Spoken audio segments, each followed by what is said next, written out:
I mean, the script writing is just top notch. And of course, I'm talking about, ladies and gentlemen, out losing their virginity. Insatiable. I was at home. Insatiable is one of those shows. No, don't do this. Don't even do it in jest. Insatiable, you speak to me. So, Christian, what do you think about Insatiable? Oh my God, I have literally nothing to say to this. You son of a bitch. Let's go ahead and just talk about our favorite TV moments. Christian, one of the first things I have here from 2018 was a show that we didn't talk about from our first top TV moments of 2018, and that is Sharp Objects. Everything that we will be discussing, ladies and gentlemen, will be spoilers. So if you haven't seen it, tune it out for just a few minutes, and then we'll be back with the next clip. So the first clip I have here is, and tell me if I'm wrong before I play it, is how Sharp Object ends, right? And it's just a minute clip, and we end up finding out who the murderer is on to the show or in the show, and we kind of see the results of that. So just some table setting very quickly. This is a whole show, we've talked about it before, but it's in a small town. There was a horrific murder where a girl was put on a windowsill, all her teeth were taken out. This happens, I think, 2 or 3 times in the show. So the show is kind of like a whodunit on a small scale. They don't give you the answer until the very, very last second, and they even employ something that Westworld did, but a post-credit scene. To kind of further the story. So play the clip. This is the big reveal of who it is. And then you actually get the payoff of how it happened.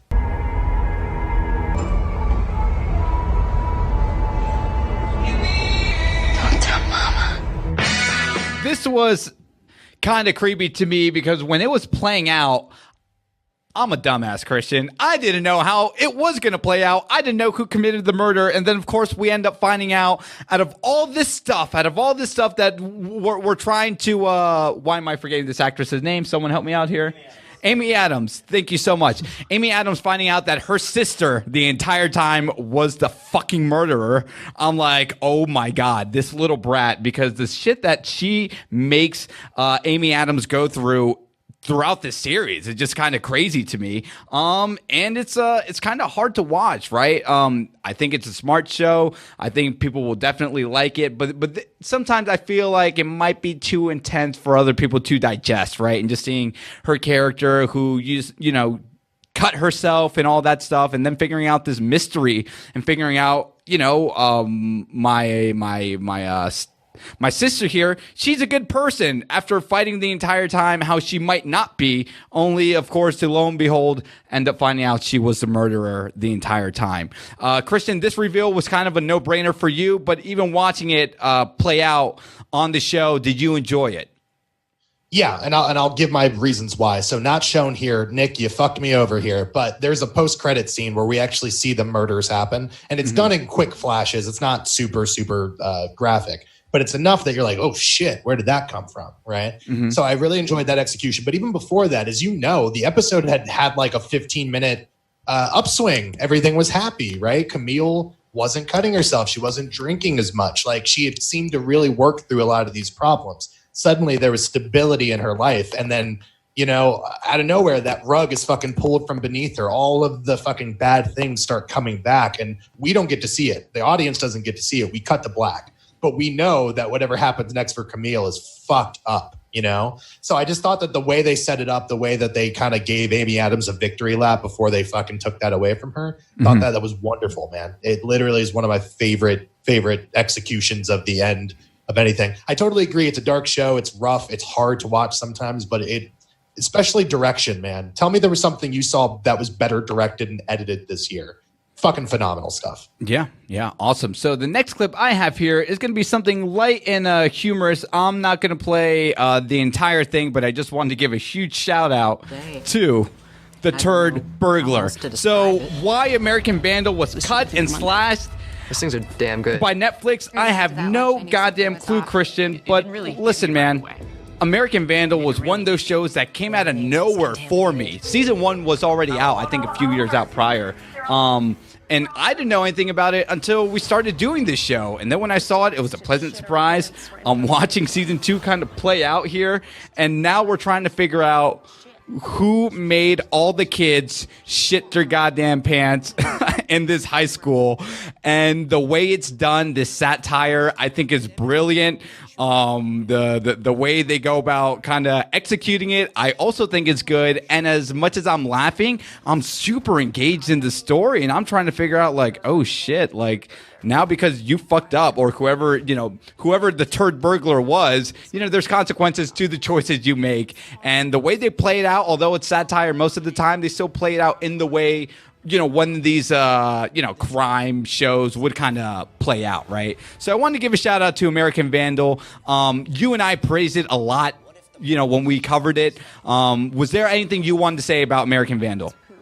Yeah, just that the reason it works is because they play it so goddamn serious, right? It's like they know that what they're talking about should be played for laughs, but everyone plays it as if it's The Jinx or The Staircase or any of these like really well-known true crime things. So it's just like the craft that they put into it to make it this like really compelling story that's also very funny and like juvenile. It's kind of impressive. And season 2 specifically, I mean, what is it? It's really a commentary on like adolescence and the social media age and how we're all alone, but we don't know that we're all alone because we faked ourselves into it. I mean, it's just for something that has an antagonist called the turd burglar, it's surprisingly deep and probably one of the funniest things I've seen all year. So definitely wanted to give it a big shout out on our end of the year show. Cool. So next up, I have a scene from Atlanta. I saw all of season 1. I haven't seen season 2. I know. There's a lot of stuff I got to see. Great. Dude, let me set this up for you. Go ahead. Pure fucking nightmare fuel. If you see nothing else from Atlanta season 2, fucking watch all of it. It's great. Donald Glover's really smart. Mm-hmm. This is the most horrific thing in the world to me. And I'm not going to give you any context. We're just going to play this whole scene out. The scene's about, I think, 3 minutes long, maybe a little bit less. Yeah, but just play the whole thing. Yeah. Watch it. Enjoy it. Okay? Benny! Shit!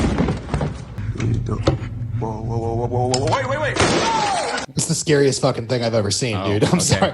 Like, here's the thing. Yeah, I'm like, when does it end? I'm like, okay, what did I watch? No description that'll make that make sense to you other than to say, go watch the show. Because season 1 has a few like detours to the surreal or whatever. Season 2, they double down on some really weird shit. But it's amazing. That scene always speaks to me because it reminds me of Night of the Living Dead. I don't know if you've ever seen Night of the Living Dead, but the whole thing is like zombies kind of come back and there's people trapped in a house and there's one black dude. My favorite part about that movie is that like, yeah, zombies are outside, but what's scarier is that there's a black guy inside the house, right? Mm-hmm. So he's the fucking hero. The black guy saves the entire fucking day and then the cops show up at the end and kill him because they think he's the bad guy. Every time I watch that scene, I'm just like, if any cop just shows up, shots fired, and there's just Lakeith Stanfield there, right? That fucking actor in the scene, he's fucked. No one's going to believe that he didn't murder that creepy Michael Jackson motherfucker, even though he was clearly the creepy one. Mm-hmm. So yeah, dude, I don't know. It was great. I just wanted to give some love to it. You said you haven't seen season 2, right? No, I haven't seen season 2. So yeah, all that out of context. I'm like, I don't know what's happening, but it looked horrific.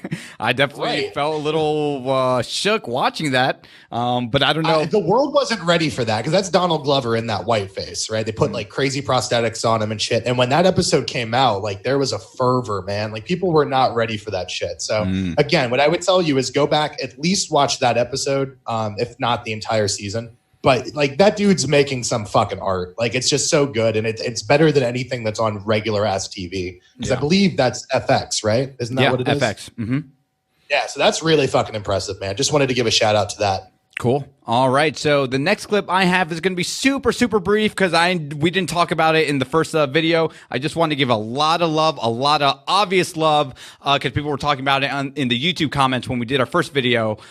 Is The Haunting of Hill House. This moment of episode 6 where you get this beautiful pan shot, right? It's like a 24-minute one shot. It's just kind of beautiful and it blows my fucking mind how it's all played out because the amount of work that, and precision that goes into something like this just blows my mind. And just seeing it play out is beautifully, and it's done, just in a way where I'm just kind of, my jaw's on the floor. I'm just kind of marveled at what I'm seeing here. So I wanted to give just a super quick shout out to The Haunting of Hill House because, of course, not only is this thing I'm talking about one of my favorite moments of 2018, Christian Torres, it is the moment of TV for me that played out, something that just came out of nowhere. The Haunting of Hill House, episode 6. I loved it. It was by far my absolute favorite moment of television in 2018. What do you have to say about it? And we can jump on to the next clip. Yeah, just that look, man. I'm glad you felt that way. I wasn't as caught unaware because I was a big fan of Mike Flanagan from before we had kind of talked about, but that didn't stop me from being just as shocked and floored as you were, because there was a level of mastery in that craft. You know what I mean? We showed that scene from Kidding, right? Which is a 2-minute scene that was a oneer. It took 18 hours to do. 24 minutes of a one shot. Like, dude, I can't even fathom the amount of precision and effort and details that have to go into achieving something like that. Yeah. And we got to enjoy it in one 24-minute go. That was probably months of those people's lives just to get that shot down. And so it's just like, yeah, when you talk about the craft of this sometimes, like we can love the scenes individually and stuff, but how they get made, that gives me goosebumps, man. And there was no scene that gave me bigger goosebumps in terms of the technical craft than that fucking show. So yeah, a huge 1000% recommendation. Awesome. Go check out House on Haunting. Cool. So, all right, Christian, I'll actually let you do the setup for this show because I don't know what I'm about to watch. So what context do we have here for this next clip I'm about to play? Cool. Check this shit out. If you haven't heard of this show, it's okay. You're only a little bit behind, but season 2 is going to come out in about a month or two. So I want to spread some awareness on this. This is a show called Killing Eve. It was on the BBC and now it's on Hulu. So you can go check it out. Mm-hmm. It's hard to kind of explain, but it's about a female hit woman, right? Mm-hmm. Who's also just a fucking lunatic psychopath. And she's being tracked down by an analyst, and that's played by Sandra Oh. It doesn't sound great. But in the same way that, like, if there are any Hannibal fans out there, they explore that unnamed feeling or the unnamed relationship that the psychopaths and the people chasing the psychopaths have, right? How there's empathy and there's honestly, there's admiration, right? Sometimes this turns into something much, much more than that. And so the entire fucking show, Killing Eve, it's Sandra Oh. She's trying to hunt down this crazy woman named Vandal. And this is the final scene. She has her dead to rights, and then she doesn't want to kill her. Instead, she kind of lets her guard down, and they lay down on this bed together because they love each other, but they don't really understand where that love comes from and whatnot.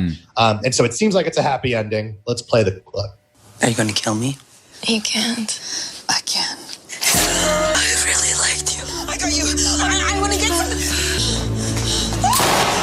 you. Will hate you. She has gone. This VNL woman had every opportunity to kill Eve. Like she's been in her house. She knows where she lives. She wore her clothes. Yeah. So like this was the one time where Eve had the upper hand, and now she is gone. She's out in the wind.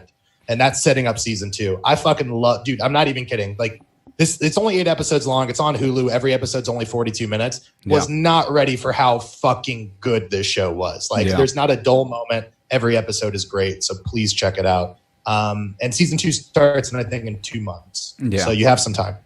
I'm here talking to grandma. She's leaving. Baby girl, you got stabbed. I don't know where you're going, but what the fuck was that?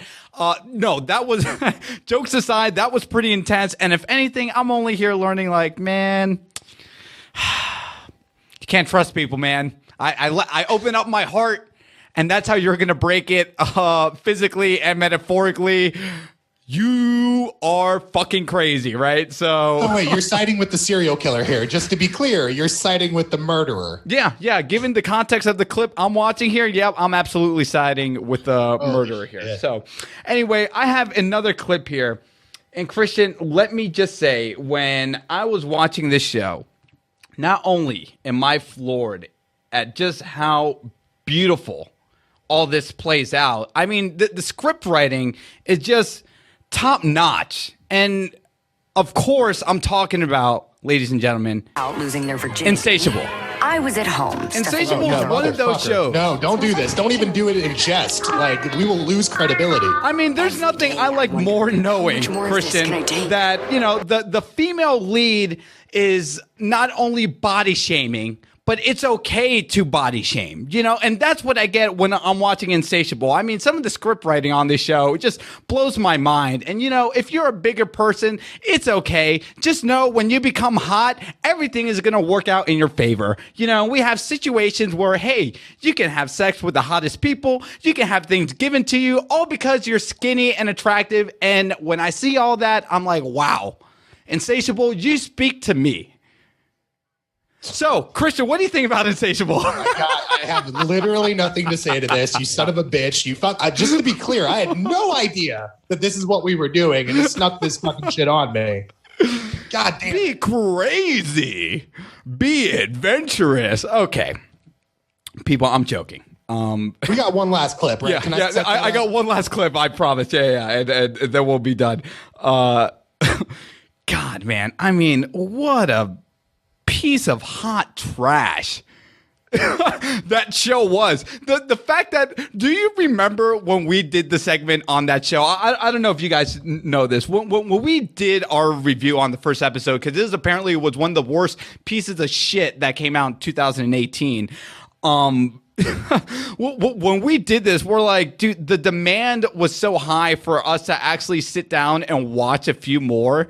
I couldn't do it. And do you remember when I showed you comments on my Facebook feed? Because, hey, listen, 2 seconds about my life outside of this. I'm a DJ. I know a lot of people in the scene, right? But when it comes to their knowledge on TV, they don't really know what's good and what's not. So they're watching this and they're like, oh man, yeah, Insatiable was just hilarious from start to finish. And I'm showing Christian these comments. And what did you say? You're like, you shouldn't be friends with any of these people. And even when I'm watching it, I'm like, no, I stand by that. Honestly, you should fucking never talk to these people again and never give them an explanation. They don't deserve one. Fuck those fucking people, man. Oh my God. But anyway, I'm going to let Christian present this last final clip. We'll get to emails and then we'll cut the show. It's from Barry, a show I don't know too much about. So Christian, I'll let you kind of present the context and then we'll go ahead and we'll play the clip. Sure. Now, I know we did Barry last time on the first version of this, but I did not love it. I didn't feel like we got the right clip. I didn't feel like we got enough of what that show really was. So this is from episode 7. This is one of my favorite things that has been done on TV all year. Barry's like a hitman, I've told you this, who follows one of his targets into an acting class and catches the acting bug, right? He has all these like delusions of grandeur. He wants to be famous. He wants to be married to this woman. He wants to be the best actor in the world. And then the show does a lot of like what Barry thinks is going to happen as opposed to what actually happens, right? So this is probably my second favorite scene. My favorite scene I'm taking out on purpose because I want you guys to witness it, but it's also in this episode. And so Barry has this big Shakespeare recital he has to do, all right? And then right before that, he has to do this horrific thing. And this is immediately after he's done that horrific thing, he's on the way to the theater. And the first clip is him imagining what the scene will be like. The second clip, which we're just going to play all in one clip, is what actually happens and how Barry gets to this place. So yeah, I also want to apologize for the audio. I'm sorry, I hear it's a little bit low, but this is one of my favorite things in TV this year. So play the clip. So go ahead and just kind of crank up the volume as I tune in closely as well to what we're about to watch. The Queen is dead. Wait. Mom. The Queen is dead. So Barry goes in there, delivers this fucking line, and it kind of gives her the acting bug. As you saw, the guy who was there to see her was disinterested, and suddenly she's brought to emotion and is able to deliver a great performance. What's really especially beautiful about that is that afterwards, the acting coach played by Henry Winkler comes up to him and is like, wow, that was amazing. Like, whatever you did today, that's what you have to do from now on to get to your place. Yeah. And the irony of it is it's this horrific fucking thing that he could never replicate. You know what I mean? Like, his entire fame and fortune, the best performance he ever did wasn't a performance. It was him literally fucking breaking down. And it's so fucking sad. And again, there's a whole episode after this that kind of resolves all of this shit. But dude, when I'm telling you, it's like subtly one of the best shows, both written, directed, and acting. Like, Bill Hader absolutely deserves at least a nomination for something because he is fucking fantastic in this, man. So I know you haven't seen it, but please, if I can implore people to watch two things, Atlanta and Barry, please. They're fucking wonderful. They're amazing. And you would be better off for having seen them. Cool. All right. Well, hey, thank you guys so much for joining us here. That was our favorite TV moments of 2018, part 2. Of course, let us know what you guys think on the comments down below. What was your favorite moments? Did we miss something? Did you love Insatiable as much as, well, the people now I unfriended did on social media? So let me know what you guys think